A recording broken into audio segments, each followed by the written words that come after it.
Jai Hind, subject is EVS, class 4th, chapter we are starting 15th. The name of the chapter is Water, a Natural Resource. And my plan is to cover the whole chapter into 2 classes. So this is the first class. So on completion of today's class, you will come to know what is rain, underground water, seas and ocean, fresh water, and dams and canals. So basically इस chapter में पानी पे बात करेंगे, rain पे बात करेंगे, dams, reverse, seize, oceans पे बात करेंगे, importance of water, usages of water, etcetera etcetera. So let's start. सबसे पहले I would like to tell you that water is very precious.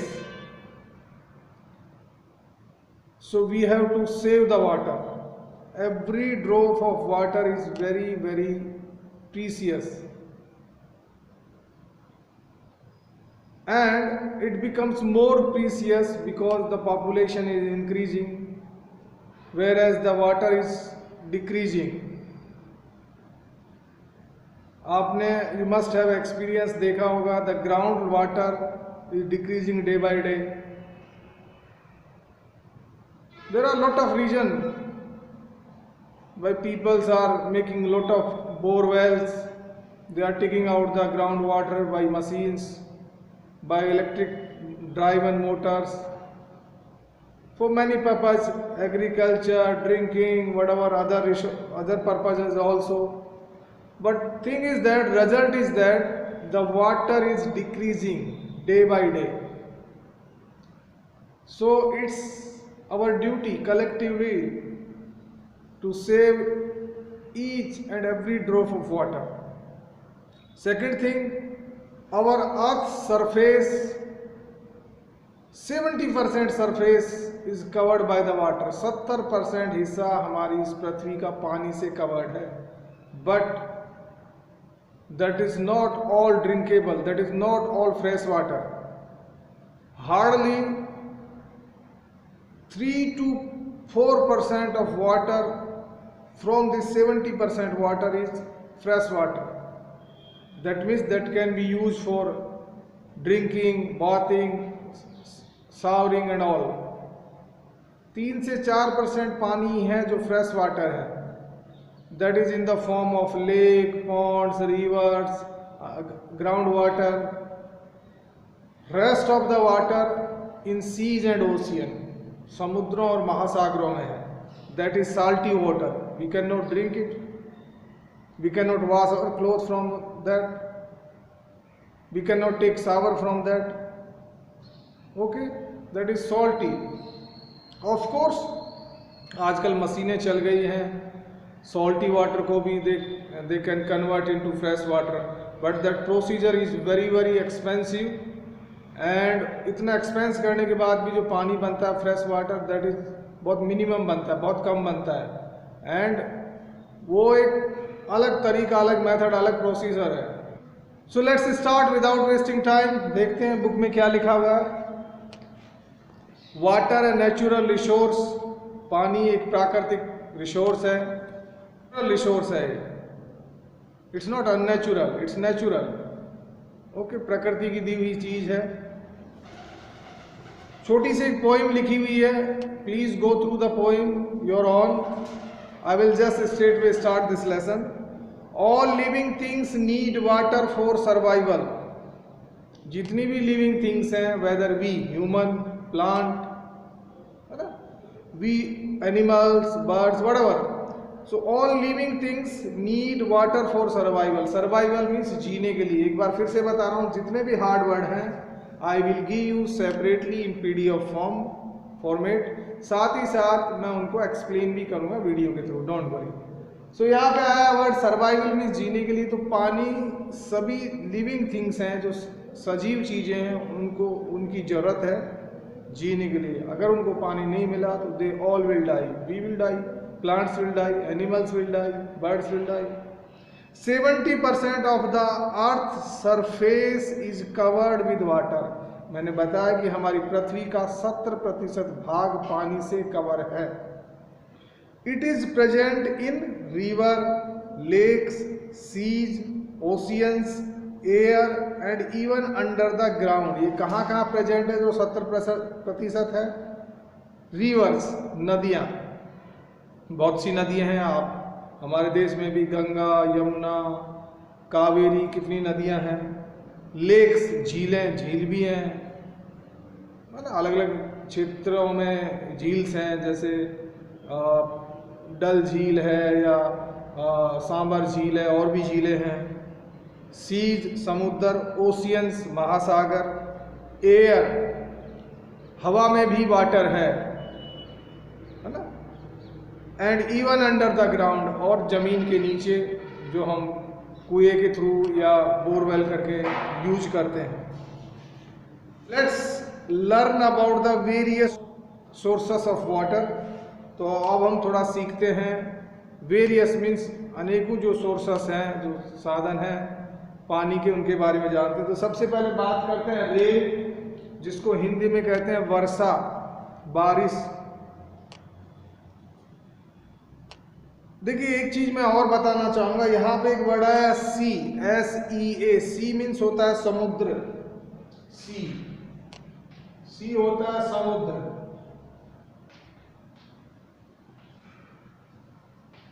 और एक वर्ड आया ocean, OCEAN, ocean. Ocean means महासागर।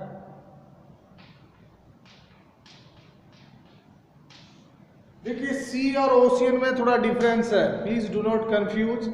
सी का हिंदी में मतलब होता है समुद्र, ओशियन का मतलब होता है महासागर। Then what the difference? Difference is that कि सामान्यतः जो समुद्र होता है वो छोटा होता है, और जो ओशियन होते हैं वो बड़े होते हैं।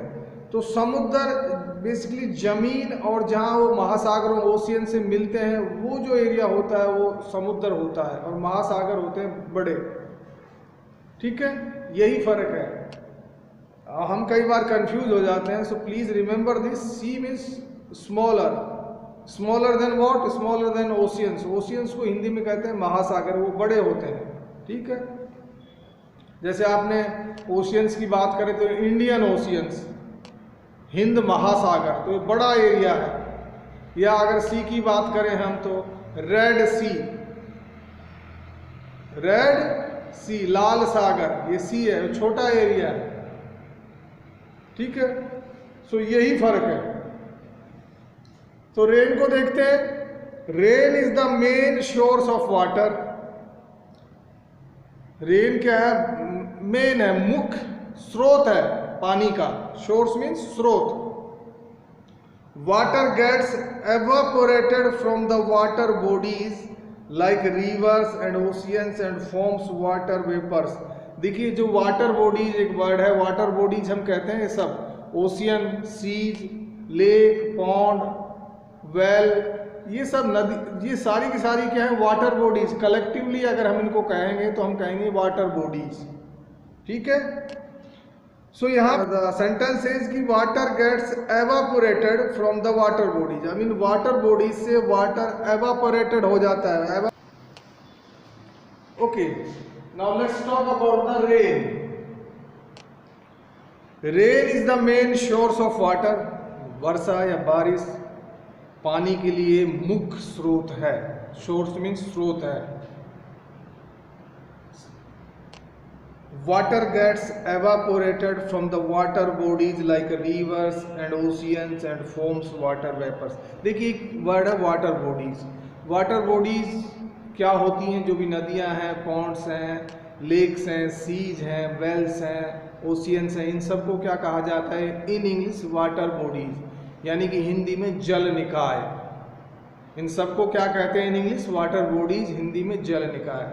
सो यहाँ पे जो सेंटेंस है कि वाटर गेट्स एवापोरेटेड, एवापोरेटेड को हम हिंदी में कह सकते हैं भाप बनना। वाष्पीकरण विल बी मच बेटर, वाष्प बनना। So water gets evaporated from the water body. जो जितनी भी वाटर बॉडीज हैं इनसे वाटर क्या होता है? वेपर, वाटर का इवापोरेशन हो जाता है। अब इवापोरेशन क्या है भाई? इवापोरेशन एक प्रोसेस है। क्या प्रोसेस है? जिसमें liquid changes to a gas और वेपर। इवापोरेशन जो है वो क्या है? एक प्रोसेस है in which liquid changes into gas और वेपर, इसी को बोलते हैं इवापोरेशन। अब देखिए एक वर्ड आता है वेपराइजेशन, इन दोनों को भी थोड़ा सा प्लीज समझ लें पहले, तभी हम आगे बढ़ेंगे। देखिए वेपराइजेशन और इवापोरेशन में क्या है मेन डिफरेंस। अब देखिए इवापोरेशन को एक बार मैं फिर बता देता हूँ कि एक प्रोसेस है, एक तरीका है, एक मेथड है इन विच वाटर जो पानी है दैट चेंजेज इनटू गैस और in vapour, but it's happening below the boiling point. For example नदी, सीज, ओशियंस, पॉन्ड्स, वेल्स, इनसे जो पानी भाप बन जाता है या भाप बन के ऊपर चला जाता है, इस प्रोसेस को कहते हैं हम इवापोरेशन। क्योंकि ये सारा का सारा process below the boiling point हो रहा है। भाई हम समुद्र को गर्म थोड़ी कर रहे हैं आग से, या ओशियन को गर्म थोड़ी कर रहे हैं, नदियों को गर्म थोड़ी कर रहे हैं। जो भी प्रक्रिया होती है बिलो द बॉइलिंग पॉइंट होती है। Whereas vaporization happening, this is also, what is vaporization? Vaporization is also a process of changing liquid into gas or vapor, but this is happening above the boiling point। इसका जो right example है वो ये है कि भाई when we are cooking, when we are making vegetable or whatever, like we are boiling water, पानी गर्म करते हैं, तो वहाँ जो पानी है या liquid है वो change किस में हो रहा है? गैस में या वेपर में, but that is happening above the boiling point. ये ही दोनों में फ़र्क है। जैसे हम कई बार हमारी बॉडी से स्वेट भी आता है, तो यहाँ पे भी वेपराइजेशन हो रहा है। हमारी बॉडी से जो स्वेट हो रहा है, पसीना आ रहा है, तो यहाँ पे भी वेपराइजेशन हो रहा है, but that is happening below the boiling point. So that is called evaporation. That is called evaporation. Whereas if you are cooking something और हम पानी गर्म कर रहे हैं तो that is called vaporisation, vapour. So यही फर्क है। अब इस सेंटेंस को वंस अगेन हम देखते हैं। So water gets evaporated from the water bodies. ये एवापोरेशन कहाँ से होता है? जितनी भी वाटर बॉडीज हैं, ठीक है, इनसे, जैसे रिवर है, ओशियंस हैं, सीज हैं, इन सब से वेपराइजेशन होता है। These vapor collect to form clouds। अब ये जो वेपर है ये कलेक्टिवली एक साथ मिलके क्लाउड्स बनाते हैं, बादल बनाते हैं। कलेक्टिवली, यहाँ पे ध्यान देने की बात है कि ये जो वेपर्स हैं कलेक्टिवली ये क्या बनाते हैं? फॉर्म करते हैं cloud. When the clouds becomes heavy with the vapours. अब जब ये बादल वेपर्स के साथ हैवी हो जाते हैं, और इन अदर वर्ड्स हम कह सकते हैं कि जब काफ़ी सारा वेपर कलेक्ट हो जाता है कलेक्टिवली, तो ये हैवी हो जाएंगे। जब हैवी हो जाएंगे तो what will happen? They fall down as rain. वो बारिश के रूप में वापस जमीन पे गिरते हैं। It again reaches the water bodies. और वो जो पानी है फिर से वो वाटर बॉडीज में चला जाएगा, नदियों में चला जाएगा, वेल्स में चला जाएगा, अंडरग्राउंड में चला जाएगा, रिच जाएगा, सीख जिसको हम कहते हैं। अगेन ये प्रोसीजर चलता रहेगा। तो दिस इज अ साइकिल। ये एक साइकिल में, एक सर्किल में हम कह सकते हैं चलता रहता है, एक चक्र है, ठीक है। एक बार इस पैराग्राफ को क्विकली मैं फिर से रिवाइज कर देता हूं कि rain is the main source of water. Water gets evaporated from the water bodies like rivers and oceans and forms water vapours. क्या बनते हैं? वाटर वेपर बन जाता है। इवापोरेशन से क्या बन गई? वाटर वेपर बन गया। These vapours collect to form clouds. ये जो वेपर हैं ये कलेक्टिवली क्लाउड्स बनाते हैं। When the clouds becomes heavy with the vapours they fall down as rain. बारिश के रूप में वापस गिरते हैं। It again reaches the water bodies, और ये फिर से वाटर बॉडीज में मिक्स हो जाता है। Next, precipitation. एक वर्ड है प्रेसिपिटेशन, इसको मैं हार्ड वर्ड में दूंगा। इसका मतलब होता है तेजी से। Precipitation is falling of water on the earth in the form of rain, hello, snow, slit और मिस्ट। सो प्रेसिपिटेशन क्या है भाई? प्रेसिपिटेशन का क्या मतलब? वैसे हिंदी में तो एक वर्ड दे दिया तेजी से, लेकिन एक्चुअली प्रेसिपिटेशन है क्या? यही प्रेसिपिटेशन है क्या? Is falling of water on the earth in the form of rain, hello, snow, slit और मिस्ट। पानी, जमीन पे पानी का गिरना इन द फॉर्म ऑफ, कई सारी फॉर्म है, या तो बारिश के रूप में गिरेगा, इसको भी हम प्रेसिपिटेशन बोलते हैं, या हेल है। हेल हम किसको कहते हैं? ओला, ओले के रूप में गिरेगा, इसको भी हम प्रेसिपिटेशन कह सकते हैं। या स्नो, स्नो को हम कह सकते हैं हिमपात या बर्फ, उसको भी हम, this is also non precipitation. Slit, slit basically कहा जाता है ओले के साथ जो बारिश होती है, उसको हम कहते हैं स्लीट। और मिस्ट, मिस्ट, ठीक है, मिस्ट भी कह सकते हैं इसको हम। मिस्ट वैसे हम जनरली धुंध को बोलते हैं, धुंध, थोड़ी मिस्ट, मिस्ट मीन्स धुंध, या इसको लिखा है स्लीट और मिस्ट, ठीक है। सो एक बार फिर से बता रहा हूं कि you may be asking what is precipitation. Precipitation है क्या? Precipitation is falling of water on the ground, on the अर्थ। पानी का जमीन पे गिरना ही प्रेसिपिटेशन कहलाता है। इन द फॉर्म ऑफ, किस फॉर्म में गिरता है? या तो रेन में गिरेगा, हेल, स्नो, स्लीट और मिस्ट, यही तो फॉर्म है भाई। या तो बारिश के द्वारा गिरेगा, या ओलावृष्टि होगी, ओला होगा, या स्लीट के रूप में, या मिस्ट के रूप में, या स्नो के रूप में। तो किसी, यही सारी फॉर्म है जो पानी वापस से जमीन पे, अर्थ पे गिरेगा, इसी को बोलते हैं प्रेसिपिटेशन, है ना। तो यहाँ जो वर्ड यहाँ पे मैंने लिखा है, I will give you this word in the hard word, precipitation, ठीक है। Next, underground water. Now we are here, underground water. Underground मतलब जमीन के नीचे, अंडरग्राउंड, ठीक है। When it rains water seeps into the ground through the porous layer of earth and collects below as underground water. When it rains, जब बारिश होती है, some water seeps, S-E-E-P-S, seeps means रिसना, I will give you the hard word. Some water seeps, रिस जाता है into the ground, जमीन में नीचे चला जाता है, रिसना बोलते हैं ना, रिसना। पानी ऊपर से गिरा, हमारे खेतों में गिरा,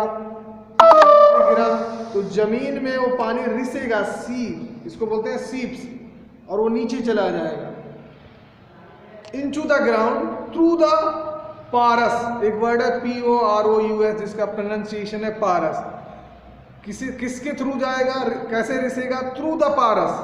पारस मीन्स एक तरह से छिद्र होते हैं जमीन में, या हम कह सकते हैं झरझरा, जिसको हिंदी में कहते हैं झरझरा या छिद्रपूर्ण।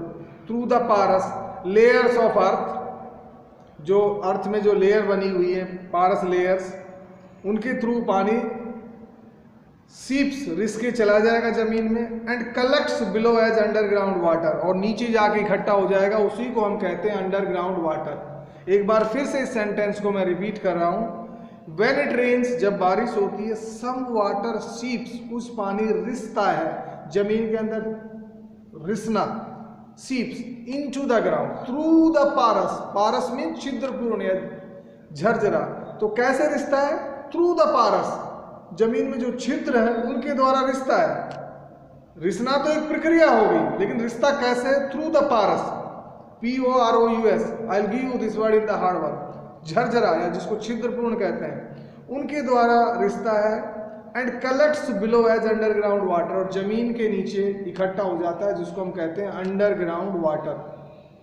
It can be put to use by pumping it out with the help of hand pumps and tube wells. It can be put to use, इसको यूज किया जा सकता है बाय पंपिंग इट आउट, बाहर निकाल के, पंप करके, pumping it out मतलब पंप के द्वारा बाहर निकालना, पंपिंग इट आउट, बाहर निकालना, with the help of hand pumps. Hand pump, हाथ वाले पंपों के द्वारा, हम देखे होंगे जिनको हम हैंड पंप कहते हैं, दैट मीन्स हाथ के वो पंप है। एंड ट्यूबवेल्स, ट्यूबवेल्स के द्वारा भी इसको बाहर निकाल के यूज किया जा सकता है।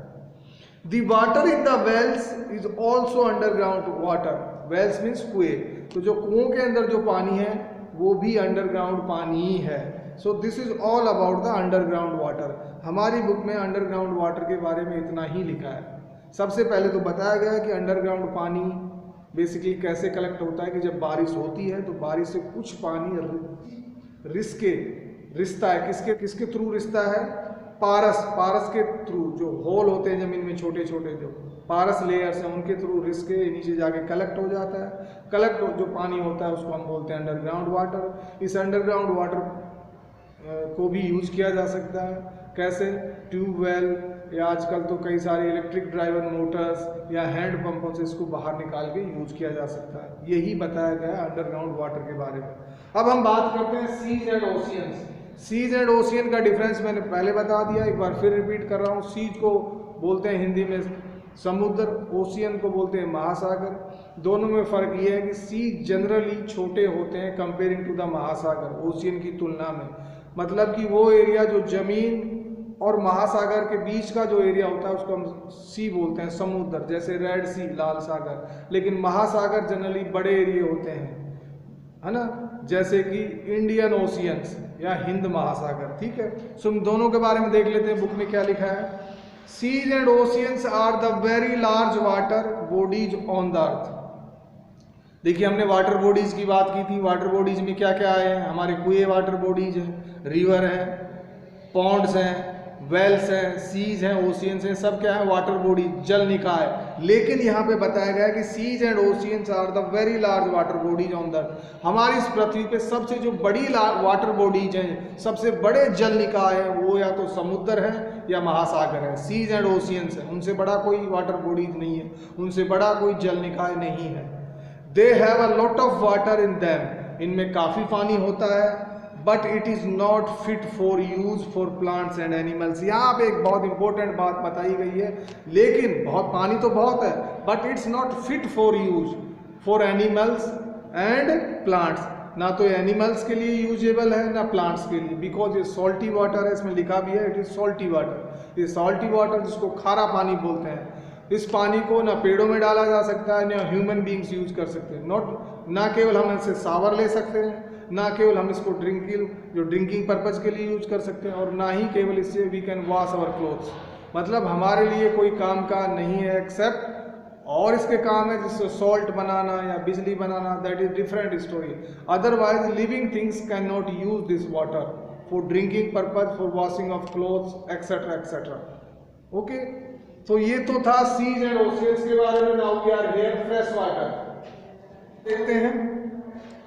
Rivers, pond and lakes are sources of fresh water. नदियाँ, तालाब, झीलें, ये फ्रेश वाटर के सोर्स हैं।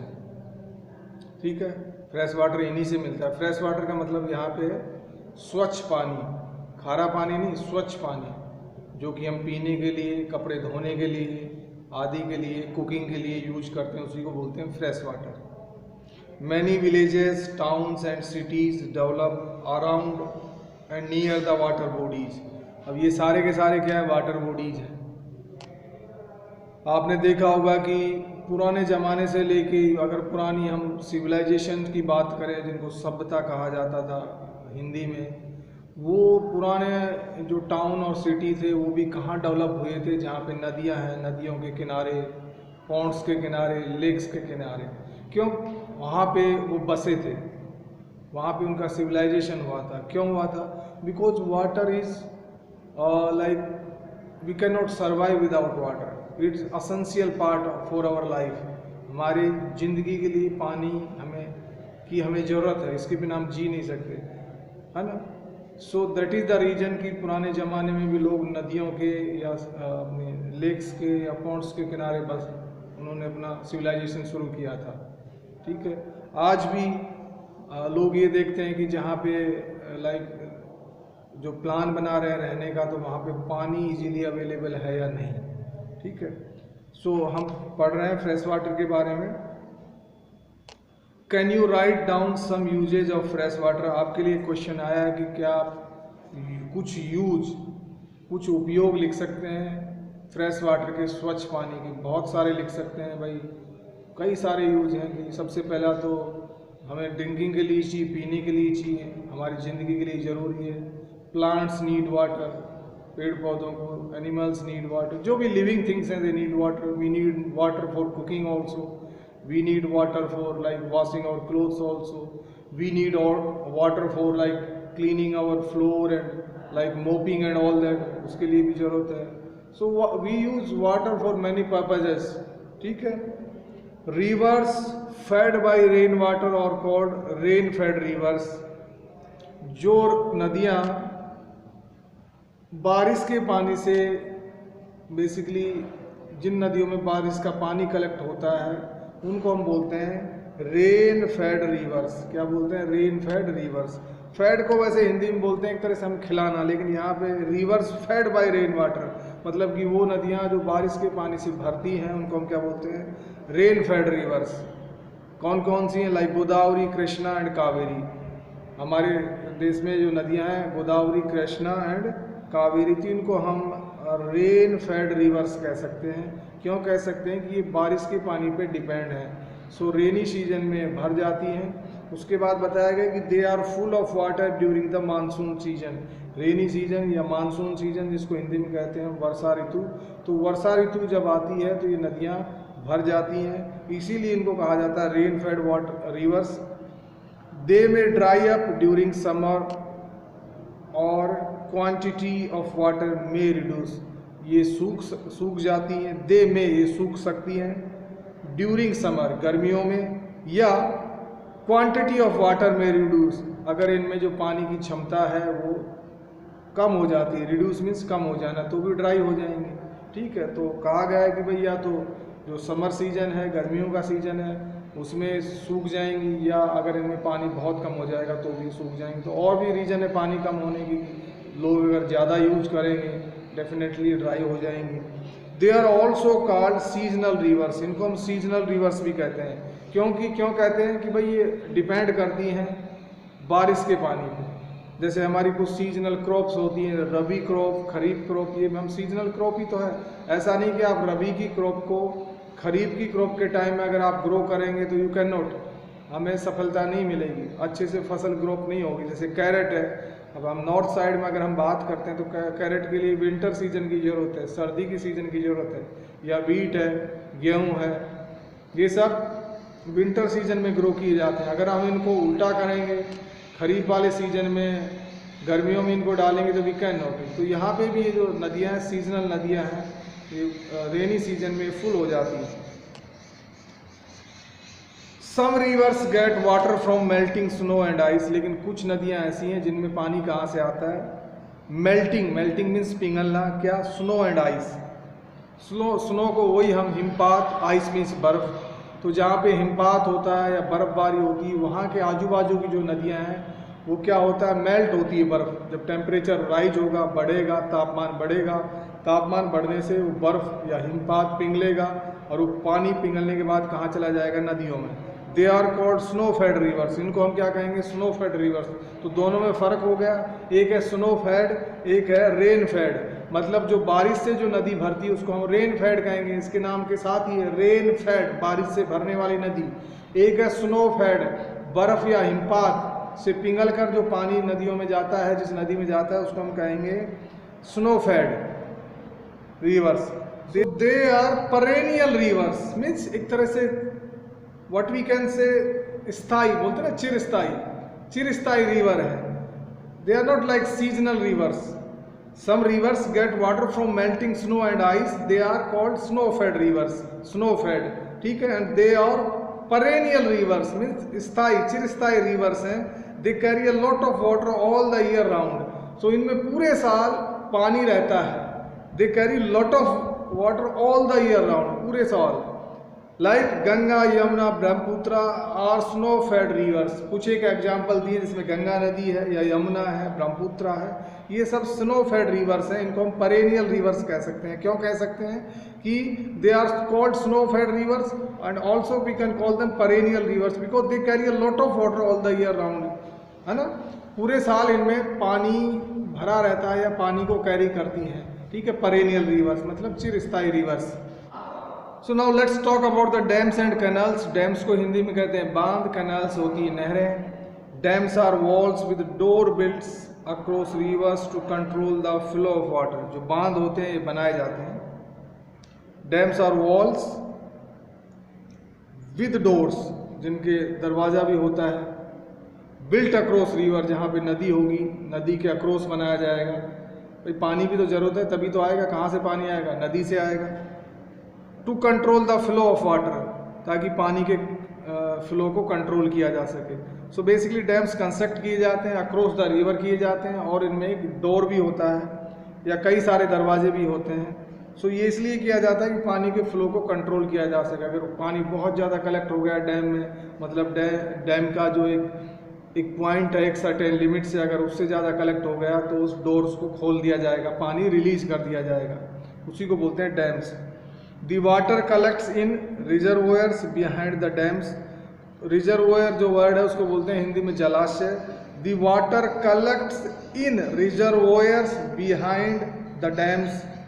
जो डैम्स के अंदर जो पानी कलेक्ट होता है, बेसिकली बिहाइंड द, देखिए डैम तो आगे वाला एरिया हो गया जिसमें दरवाज़ा लगा हुआ है, वॉल्स बनी हुई हैं, लेकिन बिहाइंड द डैम्स, डैम्स के पीछे पानी कलेक्ट होगा, रिजर्वोयर्स में कलेक्ट होगा, जलाशय में कलेक्ट होगा, है ना। Lakes and reservoirs are use for water sports.